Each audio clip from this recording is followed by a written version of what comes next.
జమ్మూ కాశ్మీర్లో ఎన్నికల నగారా మోగింది. సెప్టెంబర్ 18 నుంచి 3 దశల్లో అక్కడ పోలింగ్ జరుగుతుంది. దశాబ్దం తర్వాత ఎన్నికలు అక్కడ జరుగుతూ ఉన్నాయి. చివరిసారిగా 2014 డిసెంబర్లో అక్కడ ఎన్నికలు జరిగాయి. అలాగే హర్యానా విషయానికి వస్తే అక్టోబర్ 1న హర్యానా అసెంబ్లీకి ఎన్నికలు జరుగుతాయి.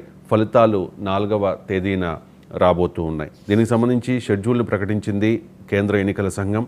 దీపావళి తర్వాత మహారాష్ట్రలో ఎన్నికలుండే అవకాశాలు కనిపిస్తూ ఉన్నాయి. ఇక ఆర్టికల్ 370 రద్దు తర్వాత జమ్మూ కాశ్మీర్లో తొలిసారిగా ఎన్నికలు జరుగుతూ ఉన్నాయి. గతంలో 5 దశల్లో ఇక్కడ ఎన్నికలు జరిగేవి. ఈసారి మాత్రం 3 దశల్లో ఎన్నికల్ని నిర్వహిస్తూ ఉన్నారు. సెప్టెంబర్ 18, సెప్టెంబర్ 25, అలాగే అక్టోబర్ 1 ఇలా మొత్తం 90 స్థానాలకు ఎన్నికలు జరుగుతాయి జమ్మూ కాశ్మీర్లో. హర్యానాలో మాత్రం 90 సీట్లు ఉన్నాయి. ఆ 90 సీట్లలోనూ అక్టోబర్ 1న ఒకే దశలో ఎన్నికలు జరగబోతూ ఉన్నాయి. ఈ రెండు రాష్ట్రాల ఎన్నికల ఫలితాలు కూడా 4న రాబోతూ ఉన్నాయి, అక్టోబర్ 4న. ఇక పెట్టుబడుల సాధనకు ప్రత్యేక టాస్క్ ఫోర్స్ను ఏర్పాటు చేస్తామంటూ ఉన్నారు ఆంధ్రప్రదేశ్ ముఖ్యమంత్రి చంద్రబాబు నాయుడు. చైర్మన్గా చంద్రబాబు ఉంటారు. కో చైర్మన్గా టాటా గ్రూప్ అధినేత చంద్రశేఖరన్తో ఢిల్లీలో భేటీ అయ్యారు చంద్రబాబు నాయుడు. దేశ ప్రముఖ పారిశ్రామికవేత్తలకు కూడా ఈ ప్రత్యేక టాస్క్ ఫోర్స్లో అవకాశం ఇస్తాము అని చెప్తూ ఉన్నారు. ఆయా రంగాల నిపుణులకు కూడా దీనిలో అవకాశం ఉంటుంది. అమరావతిలో సెంటర్ ఫర్ గ్లోబల్ లీడర్షిప్, విశాఖలో టీసీఎస్ డెవలప్మెంట్ సెంటర్, రాష్ట్రంలో ఎయిర్ ఇండియా విస్తరణ, సోలార్, టెలికాం, ఫుడ్ ప్రాసెసింగ్ పరిశ్రమలు.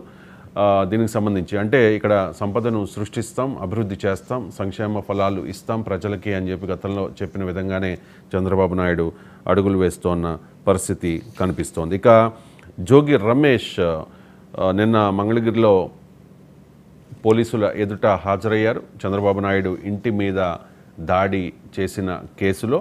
సో చంద్రబాబుకు చెప్పాలనే ఆయన ఇంటికి దాడి చేసే ఉద్దేశం ఏమీ లేదు అంటూ ఆయన పోలీసులకు వివరించే ప్రయత్నం చేశారు. నిరసన తెలియజేయడానికి వెళితే నాపైనే దాడి చేశారు అంటూ ఆయన చెప్పారు. అండ్ ఇంకొక వార్నింగ్ కూడా ఇచ్చారు. పరుష పదజాలం వాడితే మీకు మా గతే అంటూ. వాస్తవానికి పరుష పదజాలం వాడి ఈ ఎన్నికల్లో అధపాతాళానికి పడిపోయింది వైఎస్ఆర్ కాంగ్రెస్ పార్టీ. జోగి రమేష్ కూడా పవన్ కళ్యాణ్ని ఉద్దేశించి అలాగే చంద్రబాబు నాయుడిని ఉద్దేశించి ఏ రకంగా మాట్లాడారో చూసాం. ఇప్పుడు ఈ కేసులో అరెస్ట్ అయిన జోగి రాజీవ్ అయితే చంద్రబాబుని ఒక రోగితో పోల్చారు ఆయన. అండ్ జోగి రమేష్ అయితే పవన్ కళ్యాణ్ ఏమన్నారు అనేది అందరికీ తెలుసు. పిచ్చి కుక్క అది ఇది అని చెప్పి నానా వాగారు. సో ఇప్పుడు మీరు వాడితే మీకు కూడా మాగతే పడుతుందంటే ఏదో కామెంట్ చేశారు.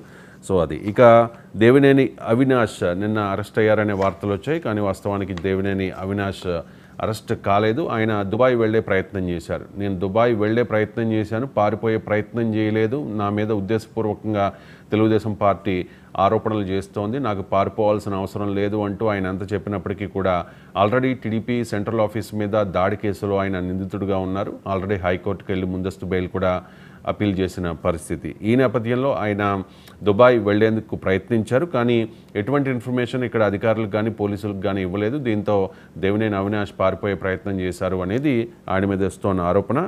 ఆల్రెడీ లుక్అవుట్ నోటీస్తో విమానాశ్రయంలోనే ఆయన్ని ఆపేశారు. వెంటనే ఆంధ్రప్రదేశ్ పోలీస్ శాఖకు ఇన్ఫర్మేషన్ ఇచ్చారు. సో ఆయన వెనుదిరగాల్సిన పరిస్థితి ఏర్పడింది. ఇక తెలంగాణ అప్డేట్స్ చూద్దాం. బీజేపీలో బీఆర్ఎస్ విలీనం, దీనికి సంబంధించి మీడియా చిట్చాట్లో సీఎం రేవంత్ రెడ్డి చాలా కీలకమైన సంచలన వ్యాఖ్యలు చేశారు. కేసీఆర్కు గవర్నర్ పదవి, కేటీఆర్కు కేంద్ర మంత్రి పదవి ఇవ్వబోతోంది బీజేపీ. అలాగే హరీష్ రావు అసెంబ్లీలో ప్రతిపక్ష నాయకుడు అవుతారు, బీజేపీ లీడర్ అవుతారు. కవితకు బెయిల్ రాబోతోంది, రాజ్యసభ టికెట్ కూడా ఆఫర్ చేస్తారు అంటూ ఆయన సంచలన ఆరోపణలు చేశారు. కానీ దీనికి కౌంటర్ ఇస్తూ ఉన్నారు బండి సంజయ్. కాంగ్రెస్లోనే బీఆర్ఎస్ విలీనం అవుతుంది అంటూ ఆయన కామెంట్ చేశారు. కేసీఆర్కు ఏఐసీసీ ఇస్తారు, కేటీఆర్కు పీసీసీ చీఫ్ ఇస్తారు, కవితకు రాజ్యసభ సీటు ఖాయం అంటూ ఉన్నారు. అంటే సెటరిక్గా ఆయన మాట్లాడారు, రేవంత్ రెడ్డి మాట్లాడిన దానికి కౌంటర్గా. అండ్ కవిత బెయిల్కు బీజేపీకి ఏం సంబంధం అంటూ ఆయన క్వశ్చన్ చేసిన పరిస్థితి. ఇక బీజేపీలో బీఆర్ఎస్ విలీనం ఊహాజనితం అంటూ ఉన్నారు ఈటెల రాజేందర్. ఇది కాంగ్రెస్ పార్టీ విష ప్రచారం. ఎన్నికలకు ముందు కూడా ఇదే తరహా ప్రచారం చేసింది. దీనిపై బీజేపీలో ఇప్పటివరకు ఎలాంటి చర్చ జరగలేదు అని చెప్పి ఈటెల ఈ విషయంలో క్లారిటీ ఇచ్చే ప్రయత్నం చేశారు. ఇక రుణమాఫీ అందరికీ అయ్యిందా నిరూపిస్తే రాజీనామా చేస్తాను అని చెప్పి రేవంత్ రెడ్డికి కేటీఆర్ సవాల్ చేశారు. కొడంగల్లో ఒక్కరితో చెప్పించినా అక్కడే రిజైన్ లెటర్ ఇస్తా, రాజకీయాలకు నేను దూరం అవుతానంటూ కూడా ఆయన సవాల్ చేశారు. ఇక ఉమ్మడి పౌర స్మృతికి మద్దతు కష్టమనే వార్తను చూడొచ్చు. భారతీయ జనతా పార్టీ మిత్రపక్షాల్లో భిన్న పోకడలున్నాయి, ఆచితూచి స్పందించాయి టీడీపీ అండ్ జేడీయూ.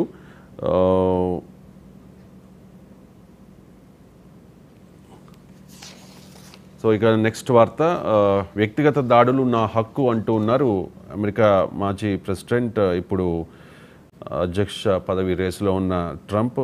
కమలా హ్యారిస్పై వ్యక్తిగత దాడులు నా హక్కు, ఆమెపై నాకు చాలా కోపం ఉంది అంటూ ఆయన చెప్పిన పరిస్థితి. ఇక ప్రపంచవ్యాప్తంగా మరోసారి హెల్త్ ఎమర్జెన్సీ వచ్చే అవకాశం కనిపిస్తోంది. కరోనా వైరస్ నుంచి ఇప్పుడిప్పుడే కోలుకుంటోన్న మనకు అతిపెద్ద ప్రమాదం రాబోతోంది. దీనికి సంబంధించి చాలా దేశాల్లో హెల్త్ ఎమర్జెన్సీని కూడా WHO ప్రకటించిన పరిస్థితి. అది మంకీ పాక్స్. ఇప్పటికే ఆఫ్రికా దేశాలను చుట్టేసింది ప్రమాదకర మంకీ పాక్స్. దశాబ్దాల నిర్లక్ష్యం, నేడు ప్రాణాంతకంగా మారిన వైనం.